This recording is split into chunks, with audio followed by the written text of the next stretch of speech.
Hello guys, welcome to Vidyalakshmi coaching. Guys, मैं आप लोगों के लिए आज क्लास 10 सिविक्स फर्स्ट चैप्टर सत्ता की साझेदारी लेकर आई हूँ। तो आज आप लोगों को सत्ता की साझेदारी चैप्टर में जितना क्वेश्चन दे रखे हैं उसका आंसर बताएंगे। और इससे पहले आप लोगों का सत्ता की साझेदारी से रिलेटेड एक्सप्लेन और बेसिक क्वेश्चन बता चुके हैं, तो उसका जाकर आप लोग वीडियो देख सकते हैं। और आज आप लोगों को क्वेश्चन आंसर बताने वाले हैं।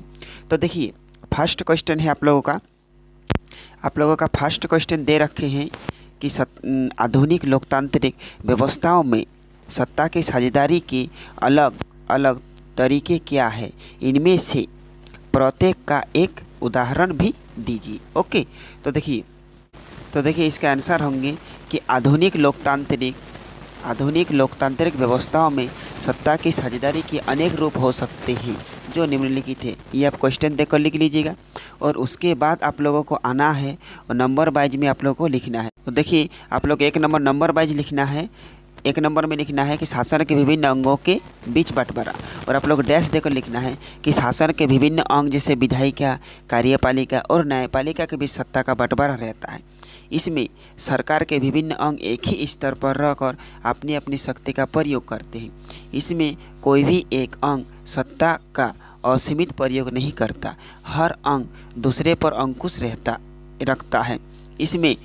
इससे विभिन्न संस्थाओं के बीच सत्ता का संतुलन बना रहता है। इसके सबसे अच्छे उदाहरण अमेरिका व भारत है। यहाँ विधायिका कानून बनाती है, कार्यपालिका कानून को लागू करती है तथा न्यायपालिका न्याय करती है। भारत में कार्यपालिका संसद के प्रति उत्तरदायी है, न्यायपालिका की नियुक्ति कार्यपालिका करती है। उसके बाद कॉमा देकर लिखना है कि न्यायपालिका, कार्यपालिका और विधायिका के कानूनों की जांच करके उन पर नियंत्रण रखती है। ओके, फिर आप लोग को नेक्स्ट में 2 नंबर देकर लिखना है कि सरकार के विभिन्न स्तरों में बंटवारा, और डैश देकर लिखना है कि पूरे देश के लिए एक सरकार होती है जिसे केंद्र सरकार या संघ सरकार कहते हैं। फिर प्रांत या क्षेत्रीय स्तर पर अलग अलग सरकारें बनती हैं जिन्हें अलग अलग नामों से पुकारा जाता है। भारत में विभिन्न भारत में इन्हें राज्य सरकार कहते हैं। इस सत्ता में बंटवारे वाले देश में संविधान में इस बात का स्पष्ट उल्लेख होता है कि केंद्र और राज्य सरकारों के बीच सत्ता का बंटवारा किस प्रकार होगा। सत्ता के ऐसे बंटवारे को ऊर्ध्वाधर वितरण कहा जाता है। भारत में केंद्र और राज्य स्तर के अतिरिक्त स्थानिक सरकारें भी काम करती है। इनके बीच सत्ता के बंटवारे के विषय में संविधान में स्पष्ट रूप से लिखा गया है, जिससे विभिन्न सरकारों के बीच शक्तियों को लेकर कोई तनाव न हो। और नेक्स्ट में आप लोग को 3 नंबर देकर लिखना है कि विभिन्न सामाजिक समूहों के बीच सत्ता का बंटवारा।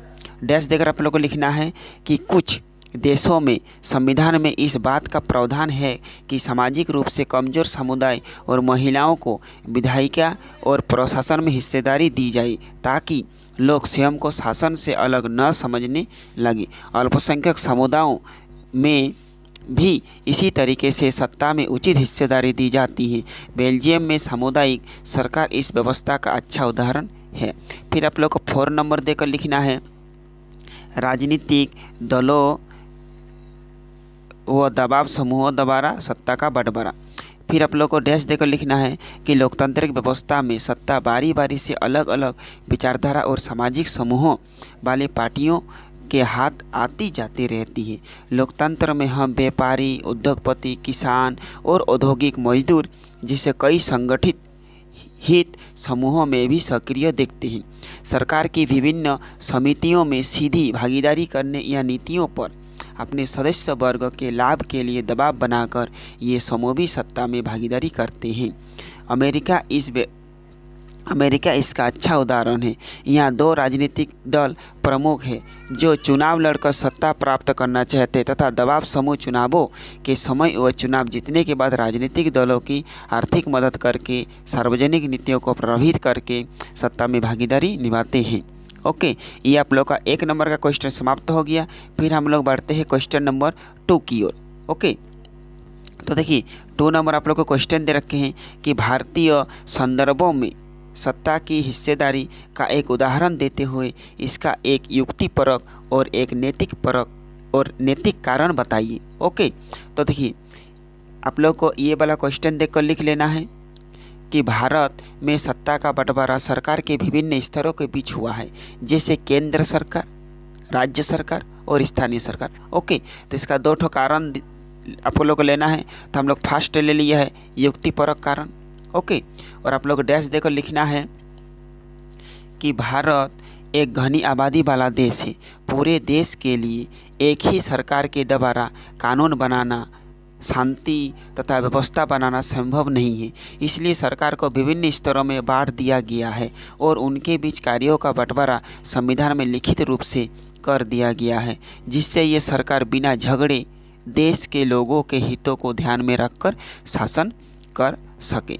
फिर आप लोग को 2 नंबर पॉइंट देकर लिखना है कि नैतिक कारण। ओके, चलिए फिर डैश देकर लिखना है कि लोकतांत्रिक देश में सत्ता का बंटवारा जरूरी है। यदि एक ही प्रकार की सरकार होगी तो वह निरंकुश हो जाएगी, ज़्यादा से ज़्यादा लोगों की भागीदारी शासन में नहीं हो पाएगी, जो कि लोकतंत्र के लिए ज़रूरी है। इसलिए भारत में विभिन्न स्तरों पर सरकारों का वर्गीकरण कर दिया गया है। ओके, फिर बढ़ते हैं 3 नंबर क्वेश्चन की ओर।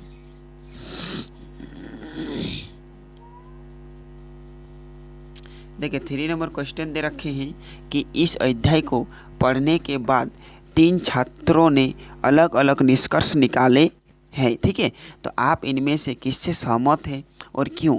आपका जवाब लगभग 50 शब्दों में होना चाहिए। फर्स्ट लड़का है थम्मन। जिन समाजों में क्षेत्रीय, भाषाई और जातीय आधार पर विभाजन हो सके वही सत्ता की साझेदारी जरूरी है, फर्स्ट वाला बता रहा है। फिर सेकंड है तुम्हारा मथाई कि सत्ता के साझेदारी सिर्फ ऐसे देशों के लिए जरूरी है, उपयुक्त है जहाँ क्षेत्रीय विभाजन मौजूद है। फिर थर्ड में है ओसेप, हर समाज में सत्ता की साझेदारी जरूरी है या जरूरी होती है, भले ही वो छोटा हो या सामाजिक विभाजन हो। तो बिल्कुल मैं जोसेफ की बात से सहमत हूँ। तो आप लोग को 50 शब्दों में लिखना है। तो चलिए देखते हैं इसका उत्तर। तो देखिए इसका उत्तर होंगे कि हम जोसेफ के निष्कर्ष से सहमत है कि हर समाज में सत्ता के साझेदारी की जरूरत होती है, भले ही वो छोटा हो या उसमें सामाजिक विभाजन न हो, क्योंकि सत्ता का बंटवारा लोकतांत्रिक व्यवस्थाओं के लिए ठीक है। सत्ता की साझेदारी वास्तव में लोकतंत्र की आत्मा है। लोकतंत्र का मतलब ही होता है कि जो लोग इस शासन व्यवस्था का अंतर्गत है उनके बीच सत्ता को बांटा जाए और ये लोग इसी ड्रे में रहे। वैध सरकार वही है जिसमें अपनी भागीदारी के माध्यम से सभी समूह शासन व्यवस्था में जुड़ते हैं। फिर चलिए बढ़ते हैं 4 नंबर क्वेश्चन की ओर। देखिए 4 नंबर आप लोग क्वेश्चन दे रखे हैं कि बेल्जियम में ब्रुसेल्स के निकट स्थित शहर ठीक है मर्स्टैम के मेयर ने अपने यहाँ के स्कूलों में फ्रेंच बोलने पर लगी रोक को सही बताया है। उन्होंने कहा कि इससे डच भाषा न बोलने वाले लोगों को इस फ्लेमिश शहर के लोगों से जुड़ने में मदद मिलेगी। क्या आपको लगता है कि यह फैसला बेल्जियम की सत्ता की साझेदारी की व्यवस्था की मूल भावना से मेल खाता है? तो आपने जवाब लगभग 50 शब्दों में देना है। ओके, तो देखिए इसका उत्तर होंगे कि स्कूलों में फ्रेंच बोलने पर लगी रोक को सही बताना बेल्जियम की सत्ता की साझेदारी की व्यवस्था की मूल भावना के खिलाफ है। बेल्जियम में जो व्यवस्था अपनाई गई उसमें सभी भाषाओं के लोगों को समान अधिकार दिए गए थे, इसलिए स्कूलों में फ्रेंच बोलने पर रोक लगाना सही नहीं है, क्योंकि ऐसा करने से फ्रेंच भाषी लोगों की भावनाओं का हनन होता है। ओके, फिर बढ़ते 5 नंबर क्वेश्चन की ओर। देखिए 5 नंबर क्वेश्चन है कि नीचे दिए गए उद्धरण को गौर से पढ़े और उसमें सत्ता के साझेदारी के जो युक्तिपरक कारण बताए गए हैं उनमें से किसी एक का चुनाव करें। तो आप लोग कितना बड़ा दे रखे, चलिए पढ़ते हैं। महात्मा गांधी के सपनों को साकार करने और संविधान निर्माताओं की उम्मीद को पूरा करने के लिए हमें पंचायतों को अधिकार देने की जरूरत है। पंचायती राज की वास्तविक लोकतंत्र की स्थापना करता है। यह सत्ता उन लोगों के हाथों में सौंपता है जिनके हाथों में इसे होना चाहिए। भ्रष्टाचार को कम करने और प्रशासनिक कुशलता को बढ़ाने का एक उपाय पंचायतों को अधिकार देना भी है। जब विकास की योजनाओं को बनाने और लागू करने में लोगों की भागीदारी होगी तो इन योजनाओं पर उनका नियंत्रण बढ़ेगा। इससे भ्रष्ट बिचौलियों को खत्म किया जा सकेगा। इस प्रकार पंचायती राज लोकतंत्र की नींव को मजबूत करेगा। तो चलिए इसका उत्तर की ओर बढ़ते हैं। देखिए इसका उत्तर होंगे कि इस उद्धरण में बताया गया है कि पंचायतों के स्तर पर सत्ता में बंटवारा जरूरी है, क्योंकि इससे भ्रष्टाचार कम होगा तथा प्रशासनिक कुशलता बढ़ेगी। पंचायतों के अधीन जब आम लोग स्वयं अपने लिए विकास की योजनाएं बनाएंगे और उन्हें लागू करेंगे तो भ्रष्ट बिचौलियों को समाप्त किया जा सकता है। जब स्थानीय लोग स्वयं योजनाएं बनाएंगे तो उनकी समस्याओं का समाधान शीघ्र होगा, क्योंकि किसी स्थान विशेष की समस्याएं वहां के लोग भली भांति समझते हैं। इस प्रकार विकास करने के लिए ज़रूरी है कि पंचायतों को अधिकार सौंपे ताकि जिससे लोकतंत्र की नींव मजबूत हो। ओके, फिर बढ़ते अब नेक्स्ट क्वेश्चन के लिए। तो देखिए हम लोग का नेक्स्ट क्वेश्चन 6 नंबर दे रखे हैं कि सत्ता के बंटवारे के पक्ष और विपक्ष में कई तरह के तर्क दिए जाते हैं। इनमें से जो तर्क आपस के बंटवारे के पक्ष में है उनकी पहचान करें और नीचे दिए गए कोड में से उत्तर का चुनाव करें। तो देखिए साझेदारी की सत्ता के साझेदारी पहले दे रखें, तो आप लोगों को क से लेकर आप लोग को 6 तक दे रखें और ये आप लोग को उत्तरमाला में से यही में से आप लोग को चूज करना है कि कौन वाला होंगे। ओके, तो देखिए तो पहले आप लोग का हो जाएगा, तो पहले आप लोग का कहाँ से होंगे, तो पहले आप लोग का क वाला हो जाएंगे, विभिन्न समूहों के बीच टकराव को कम करना। ओके, उसके बाद आपका होगा ख नंबर भी होगा पक्षपात का अंदेशा कम करना। फिर हो जाएंगे ग नंबर निर्णय लेने के प्रक्रिया को अटका देना, ई वाला बिल्कुल नहीं होंगे। ओके, ये वाला आपका ग नंबर नहीं होंगे। फिर आपका घ नंबर भी होंगे, विविधताओं को अपने में समेट लेती है, बिल्कुल होंगे। अंग नंबर अस्थिरता और आपसी कूट बिल्कुल नहीं होंगे। फिर आपका 6 नंबर सत्ता में लोगों की भागीदारी बिल्कुल होंगे। फिर आपका 6 नंबर देश की एकता कमजोर बिल्कुल नहीं। तो आपका कौन वाला होंगे, यानी आप देखिए इसमें 100 नंबर वाला आपका आंसर हो जाएंगे। ओके, तो सही आंसर आपका 100 नंबर आपका हो जाएंगे। ओके, चलिए फिर बढ़ते हैं हम लोग नेक्स्ट क्वेश्चन की ओर। देखिए नेक्स्ट क्वेश्चन 7 नंबर दे रखे हैं कि बेल्जियम और श्रीलंका की सत्ता में साझेदारी की व्यवस्था के बारे में निम्नलिखित बयानों पर विचार करें। ओके, तो देखिए इसका आपका क ख ग घ इस तरह आप लोग को दे रखे और यहाँ आप लोग को बोल रहे हैं कि ऊपर दिए गए बयानों में से सही अर्थ को चुनिए। ओके, तो देखिए इसी तरह आप लोग को क्या करना है, चूज करना है।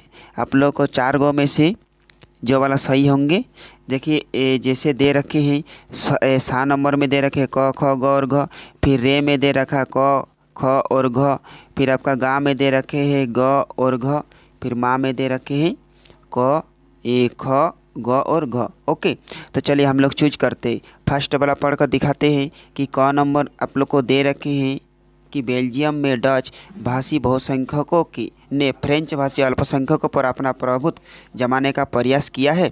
बिल्कुल यह नहीं किया है, ये आपका गलत हो गई।